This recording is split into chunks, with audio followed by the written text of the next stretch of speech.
Hello everyone, welcome back to the channel of pharmacy. So ఈ video కనుక నచ్చితే please like చేయండి and మీ ఫ్రెండ్స్కి షేర్ చేయండి అండ్ ఆల్సో సబ్స్క్రైబ్ చేసుకోండి. సో ఫస్ట్ ఈ వీడియో వచ్చేసి ఫిక్స్ లా అనమాట. సో జనరలీ ఫిక్స్ లా అంటే దేనికి? ఫిక్స్ లా అనేది డిఫ్యూజన్ అనే ఒక ప్రాపర్టీని ఎక్స్ప్లెయిన్ చేయడానికి వచ్చిన లా. రిమెంబర్, ఫిక్స్ లా అనేది డిఫ్యూజన్ గురించి ఎక్స్ప్లెయిన్ చేయడానికి క్రియేట్ చేసిన లా, దాన్ని ఫిక్స్ లా అంటారు. ఓకే, ఇప్పుడు Fick's law of diffusion describes diffusion. First Fick's law of diffusion దేన్ని డిస్క్రైబ్ చేస్తుంది? డిఫ్యూజన్ని డిస్క్రైబ్ చేస్తుంది.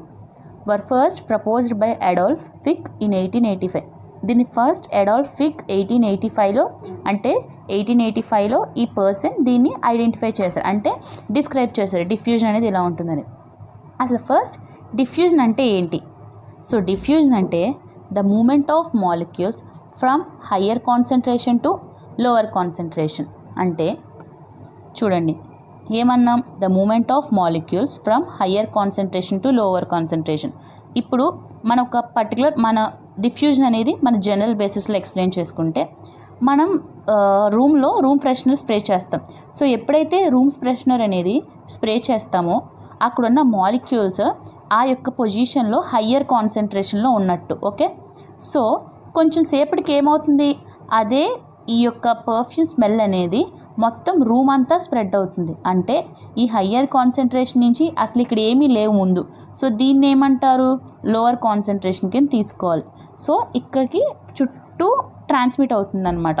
సో ఇలా ట్రాన్స్మిట్ అవుతుంది. So higher concentration to lower concentration transmit అయ్యి రూమ్ అంతా వ్యాపిస్తుంది ఆ స్మెల్ అనేది. సో దాన్ని డిఫ్యూజన్ అంటారు. ఓకే, నాట్ ఓన్లీ దిస్, ఇదనే కాదు, ఈవెన్ మన బ్లడ్లో కూడా, ఫర్ ఎగ్జాంపుల్ మనకి రెస్పిరేషన్ తెలుసు, ఇన్హలేషన్ ఎక్సలేషన్ కూడా తెలుసు. సో ఏం చేస్తాం? ఆక్సిజన్ తీసుకుంటాం, CO2ని బయటికి పంపించేస్తాం, రైట్? సో అప్పుడు ఏమవుతుంది?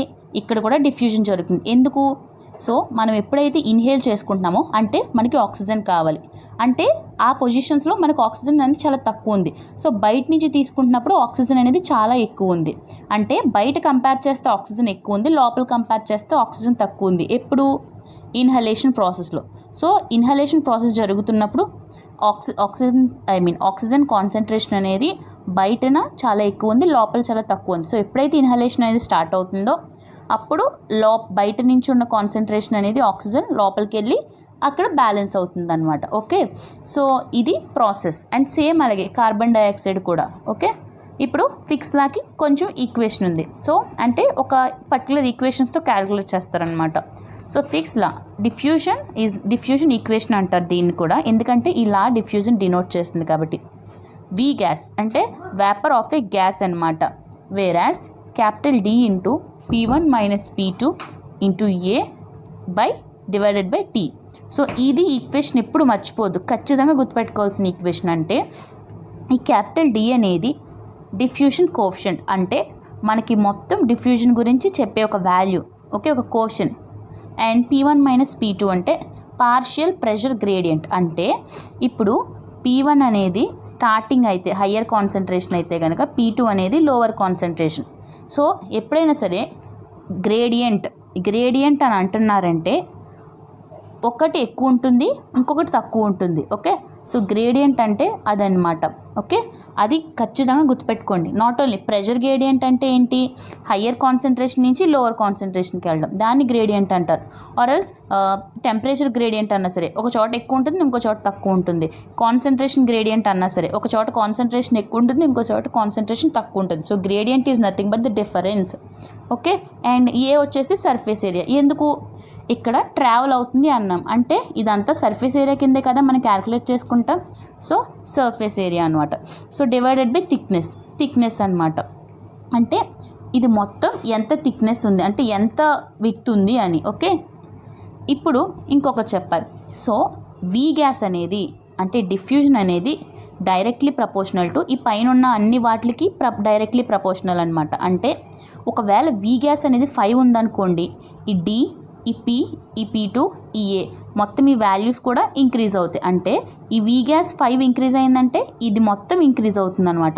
ఒకవేళ ఈ వి గ్యాస్ అనేది 5 అనేది అనుకోండి, ఇది డిక్రీజ్ అవుతుంది అనుకోండి, ఇది ఇంక్రీజ్ అవుతుంది T అనేది. ఎప్పుడైనా సరే ఇది డైరెక్ట్లీ ప్రపోర్షనల్, ఇది ఇన్వర్స్లీ ప్రపోర్షనల్. అంటే ఇది ఇంక్రీజ్ అయితే ఇది ఇంక్రీజ్ అవుతుంది, ఇది ఇంక్రీజ్ అయితే ఇది డిక్రీజ్ అవుతుంది. ఎందుకంటున్నామంటే థిక్నెస్ అనేది ఇన్వర్స్లీ ప్రపోర్షనల్. ఎందుకంటే ఒక బెస్ట్ ఎగ్జాంపుల్ చూద్దాం.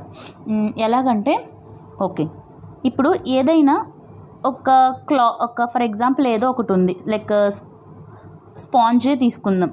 సో స్పాంజ్ అనేది ఇది విత్గా ఉన్న స్పాంజ్, ఇది వచ్చేసి థిన్గా ఉన్న స్పాంజ్. ఓకే, సో దీన్ని వాటర్లో ముంచితే దీనికి టైం ఎక్కువ పడుతుంది వాటర్ని పీల్చుకోవడానికి, వేరేస్ దీనికి టైం చాలా తక్కువ పడుతుంది వాటర్ని అబ్జర్వ్ చేసుకోవడానికి. ఎందుకు? So based on the thickness అనమాట. అంటే బేస్డ్ ఆన్ ద థిక్నెస్ కూడా డిఫ్యూజన్ అనేది మారిపోతుంది. సో థిక్నెస్ ఎక్కువ ఉంటే డిఫ్యూజన్ తక్కువ అవుతుంది, థిక్నెస్ తక్కువ ఉంటే డిఫ్యూజన్ ఎక్కువ అవుతుంది. అది గుర్తుపెట్టుకోండి. ఓకే, అంటే డిఫ్యూజన్ ఎక్కువ అవ్వాలంటే థిక్నెస్ తక్కువ ఉండాలి, డిఫ్యూజన్ ఎక్కువ అవ్వాలంటే థిక్నెస్ తక్కువ ఉండాలి, డిఫ్యూజన్ ఎక్కువ అవ్వాలంటే థిక్నెస్ అనేది తక్కువ ఉండాలి. ఓకే, అండ్ ఇక్కడ వీటికి టర్మ్స్ ఇచ్చారనమాట. ఇవి మీరు మ్యాండేటరీగా మెన్షన్ చేయాలి. సో ఈ ఫిక్స్ లా అనేది 2 టైప్స్ కింద డివైడ్ అయింది. So fix first law and fix second law. So what is fix first law and second లా అంటే, టాపిక్కి వెళ్ళే ముందు ఒక పాయింట్ నేను క్లియర్ చేయాలనుకుంటున్నాను. ఫిక్స్ ఫస్ట్ లా ఏంటంటే, ఇప్పుడు ఫర్ ఎగ్జాంపుల్ ఒక బీకర్లో ఓకే మనం ఏదైనా కాన్సన్ట్రేటెడ్ పార్టికల్ని తీసుకున్నాం అనుకోండి. ఓకే, కొంచెం సేపటికి ఏమవుతుందంటే, మనం ఆల్రెడీ డిస్కస్ చేసుకున్నాం from higher concentration to lower concentration అని. అంటే మొత్తం ఈ బేకర్ మొత్తం ఇలా నిదానంగా స్ప్రెడ్ అవుతూ ఉంటుందన్నమాట. ఈ పెద్ద పెద్ద పార్టికల్స్ అని స్ప్రెడ్ అవుతాయి. సో రూమ్లో జరిగేది కూడా అంతే కదా, ఈ హయ్యర్ కాన్సన్ట్రేషన్ నుంచి అలా మొత్తం లోవర్ కాన్సన్ట్రేషన్కి స్ప్రెడ్ అవుతుంది, దాన్ని డిఫ్యూజన్ అన్నాం. అలాగే ఒక బీకర్లో ఫర్ ఎగ్జాంపుల్ ఏదైనా శాంపిల్ వేస్తే ఆ శాంపిల్ యొక్క మొత్తం డిఫ్యూజ్ అవ్వాలన్నమాట. సో డిఫ్యూజ్ అవ్వాలంటే కొంచెం టైం పడుతుంది. సో ఇక్కడ టైంతో సంబంధం లేకుండా సో డిఫ్యూజ్ అవుతుంది అని చెప్పి దాన్ని మనం ఏమంటామంటే ఫిక్స్ ఫస్ట్ లా అంటాం. వేరాస్ ఫిక్స్ సెకండ్ లా అంటే, ఇప్పుడు అదే బీకర్ ఉందనుకోండి, ఇప్పుడు అవే పార్టికల్స్ ఉన్నాయి, అవే particles with respect to time అనమాట. అంటే బేస్డ్ అపాన్ కాన్సన్ట్రేషన్ గ్రేడియంట్ అనమాట. సో కాన్సన్ట్రేషన్ రేట్ అనమాట. అంటే యూనిఫామ్గా స్ప్రెడ్ అవుతుంది అనమాట. ఇక్కడ వచ్చేసి మనకి క్వాంటిటీ చెప్పారు, కానీ ఇక్కడ వచ్చేసి ఆ క్వాంటిటీ ఎంత యూనిఫామ్గా ఎట్ పర్టికులర్ సైడ్ దగ్గర ఎంత ఉంటుందో. అంటే ఇప్పుడు ఫర్ ఎగ్జాంపుల్ ఈ బేకర్లో ఈ పర్టికులర్ పొజిషన్ దగ్గర కాన్సన్ట్రేషన్ ఎంత ఉంది అని ఐడెంటిఫై చేసేది ఫిక్స్ సెకండ్ లా ద్వారా. బట్ అది ఈ ఫిక్స్ ఫస్ట్ లాలో జరగదు. ఫిక్స్ ఫస్ట్ లా ఏం చెప్తుంది, ఎంత క్వాంటిటీ అనేది మనకి డిపాజిట్ అయింది అనేది చెప్తుంది. సో ఇక్కడ క్వాంటిటీ ఆఫ్ కాన్సన్ట్రేషన్ అనమాట, క్వాంటిటీ ఆఫ్ ద శాంపుల్ మనం ఏదైతే తీసుకున్నామో. ఇక్కడ concentration rate with respect to time, అది మర్చిపోద్దు first thing. Okay, so Fick's ఫస్ట్లో చూస్తే, సో ఈ వీడియో మీకు లెంతీగా అనిపిస్తుంది. సో నేను నెక్స్ట్ వీడియోలో ఫిక్స్ ఫస్ట్ లా ఏంటి సెకండ్ లా ఏంటి ఈక్వేషన్తో సహా చెప్తాను. Thank you.